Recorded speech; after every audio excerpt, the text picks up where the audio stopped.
How you doing, YouTube? Matt Massive Beer Reviews back with another review. A little bit of, stovepipe crowlered, hopeful goodness, form of Muckraker, Beermaker. It is their In the Wildness, Vol.1.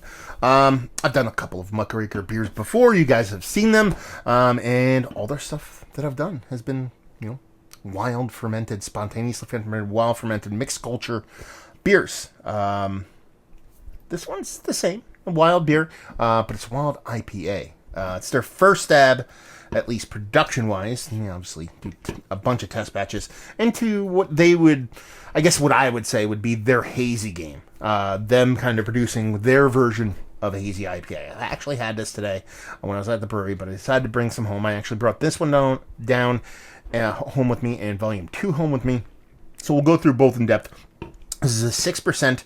I think it's Muckraker. I say Muckraker, I know.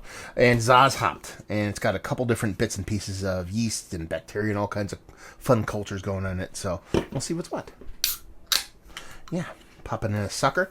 Tom over there at Muckraker's doing really fun stuff. And like I said, a lot of the stuff he's doing is low acidity,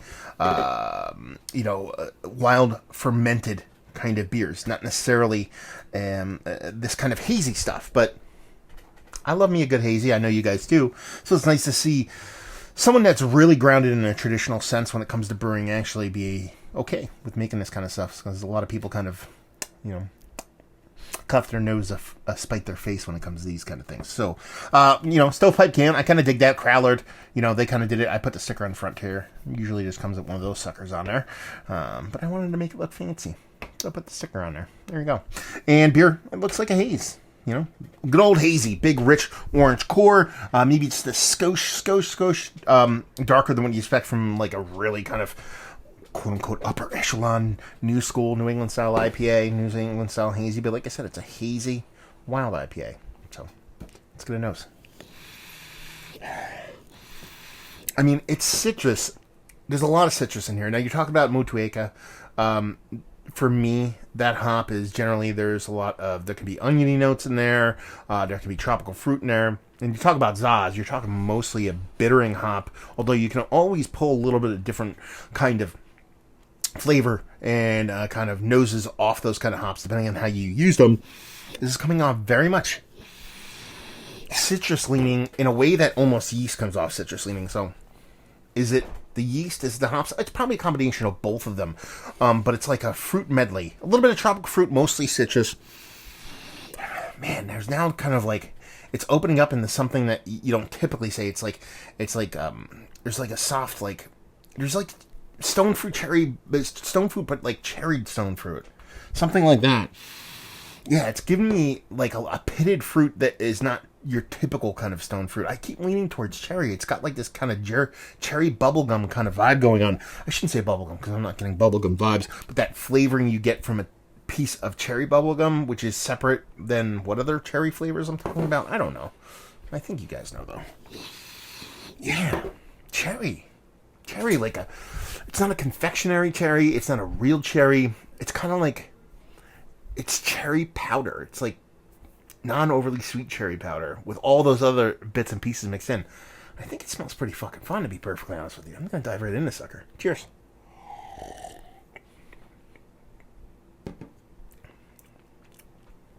See, that's fun. It's because it's giving you some of the more interesting parts of the hazy game. You're getting aggressive, not overly aggressive, but aggressive hopping. You're getting a green portion show. You're getting the hops in there. Like I said, it comes off more tropical fruit in the taste, and the nose is actually more like citrus leading the way with tropical fruit. And here, it's more tropical fruit leaning into that kind of cherry in the actual taste. A little bit of kind of regular stone fruit, like a peachy vibe. So it's definitely outside of that citrus tones that I kind of talked about with the nose. But then you get that wild ferment, those kind of bits and pieces, multiple mixed culture kind of vibes going on, and that you get a really hearty dryness to it. To have so many hazies, and I don't know if I mentioned this, 6%. There's so much residual sugar when it comes to a lot of new school hazies that you're drinking super sugar water. I'm not saying this beer isn't sweet, because in all intents and purposes, it is sweet, but it comes off nice and dry and not overly sweet.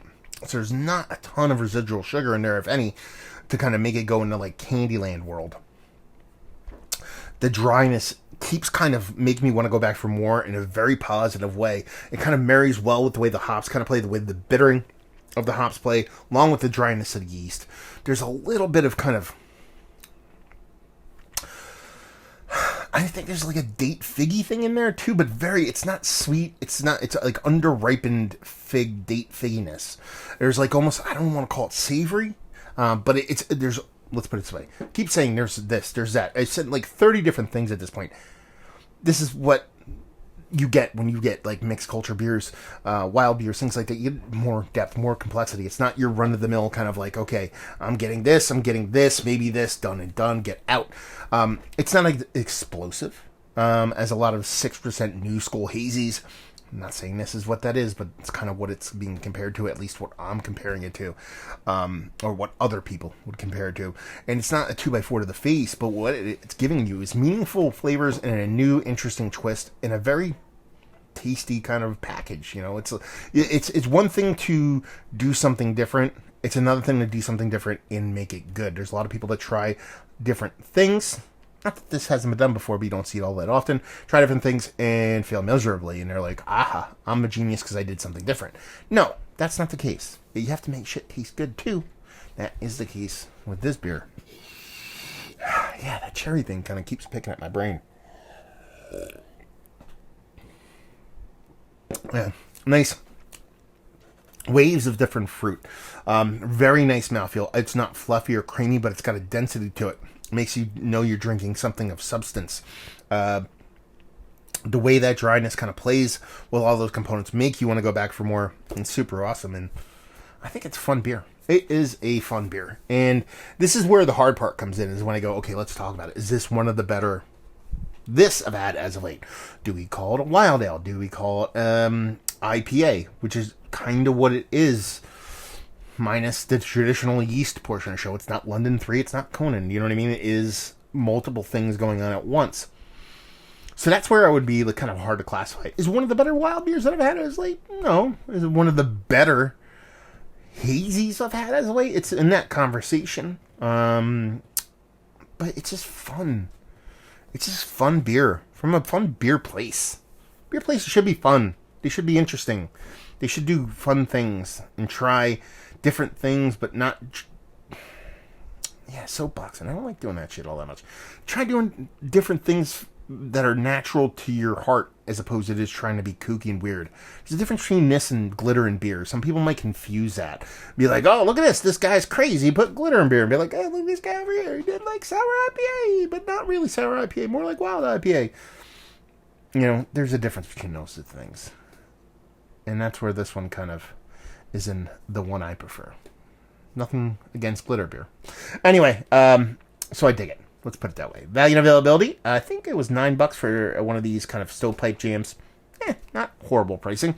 And leave you with, if you like, what will you like this beer? If you like wild beers, if you like saison, if you like hazies, I think this would really appeal to a larger crowd. And that kind of goes back to what I said at the beginning of it. And that we're a lot of breweries who are very traditional in the processes they use when it comes to the beer they make, i.e. old world beer, wild, sour, things like that, you know, wouldn't fuck with the stuff like that. There's breweries that straight up said, we'll never make these kind of beers.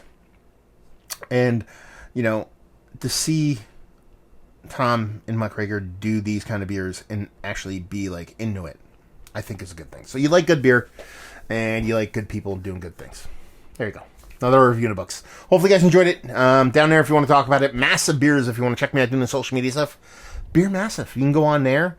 Search Muckraker. You can see me sitting down and talking to Tom from Muckraker before they opened. We'll have to revisit and go down and see how they're making out down there in the whole podcast format. So hopefully you guys enjoyed the review. Hopefully you're enjoying a nice little, wild hazy right now. And hopefully see you next time. Cheers.